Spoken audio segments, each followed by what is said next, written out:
जय माता दी साधको।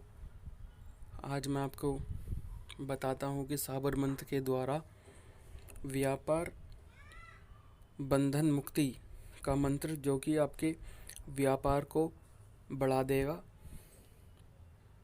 ज़्यादातर क्या होता है कि बिजनेस के अंदर कर्जा बढ़ता चला जाता है और कर्ज में वो डूबते रहते हैं। कभी कभी अचानक ही चलता चलता व्यवसाय आपका चौपट होता प्रतीत होता है। ऐसा लगता है कि हमारा व्यवसाय दिन पे दिन घटता जा रहा है, बरकत ख़त्म होती जा रही है। यदि आप ऐसा मंत्र का प्रयोग करेंगे तो आपको तुरंत ही लाभ मिल जाएगा। सावर मंत्र के जरिए बहुत सी ऐसी साधनाएं हैं, बहुत से ऐसे मंत्र हैं जो तत्काल अपना प्रभाव दिखाते हैं। सावर मंत्र की शक्ति बहुत ही अचूक होती है, क्योंकि ये मंत्र कीलित नहीं होते। किसी भी देवी देवताओं की लंबी चौड़ी स्तुति जो प्रभाव उत्पन्न नहीं कर पाती, वो एक छोटा सा मंत्र उसे तत्काल कर दिखाता है। मंत्र भी कई प्रकार के होते हैं,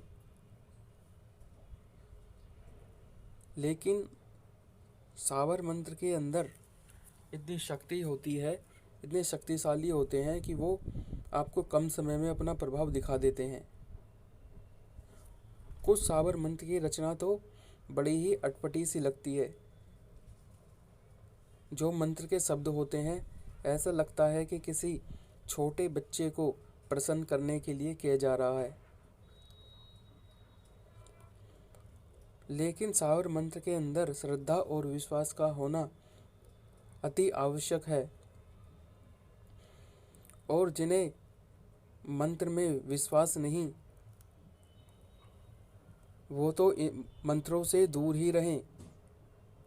दूर ही रहने में उनकी भलाई है, क्योंकि उनका जाप करने से वो अपना ही नुकसान कर लेंगे। जैसे सावर मंत्र के अंदर कसम देखने को मिलती है, गाली देखने को मिलती है, श्राप जैसी चीज़ें हमें देखने को मिलती हैं। इन मंत्रों को कसम और गाली के जरिए ही इनका प्रभाव दिखाने के लिए करा है। ये मंत्रों की रचना भगवान शिव ने करी है, जो बाद में चल के दत्तात्रेय, मच्छिंद्रनाथ, गोरखनाथ के द्वारा प्रचलन में आए हैं। ऐसा कोई भी कार्य नहीं है जो साबर मंत्र के जरिए ना हो सके। और जो वैदिक मंत्र होते हैं या अन्य मंत्र होते हैं, उनकी साधना के लिए तो समय, स्थान, पात्र, वस्तु, जप संख्या, हवन, आसन, माला आदि की जरूरत होती है। लेकिन सावर मंत्र की साधना में इन सब की आवश्यकता नहीं होती।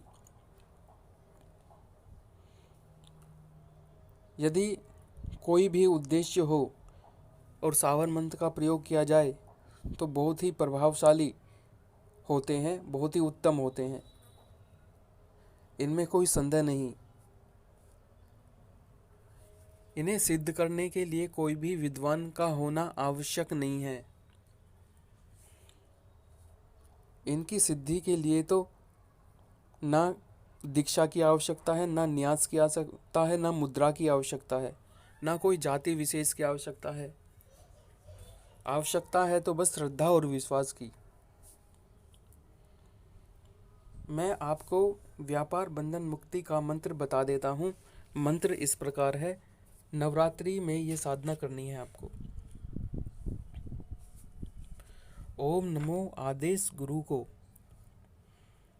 52 बार 64 सताऊ, कलवा पंचाऊ, वड़वा जिन भूत प्रीत, देव दानव दुष्ट मुष्ट मैली मसान, इन्हीं को कील कील, नजर दीठ मूठ, टोना टारे, लोना चमारी, गाजे या धंधे, दुकान की बरकत को बंधन न छुड़ाओ तो माता हिंगलाज की दुहाई।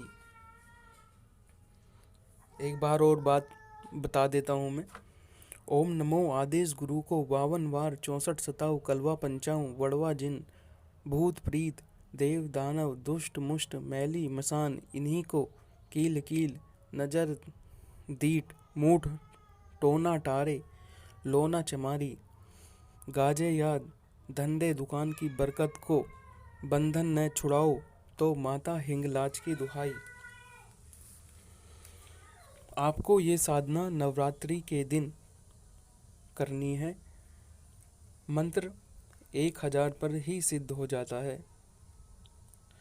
मन सिद्धि के समय आपको दीपक जला के रखना है, धूप जला के रखनी है। इसमें आपको 100 ग्राम सरसों रखनी है। 100 ग्राम सरसों रख के ये सिद्ध कर लेना है। सिद्ध करने के बाद आपको कन्याओं को फल भोजन आदि का दान कर देना है। और जब भी आपको इसका प्रयोग करना हो तब आपको सरसों के 21 दाने लेने हैं और मंत्र से अभिमंत्रित कर देने हैं। अभिमंत्रित का मतलब ये होता है उसमें फूंक मार देनी है मंत्र पढ़कर 21 बार, और अपनी दुकान में वो 11 दिन तक बिखेरने हैं। ऐसा करने से आपका बंधन खुल जाएगा और व्यापार में बरकत आने लगेगी, व्यापार आपका चलने लगेगा। जय माता दी।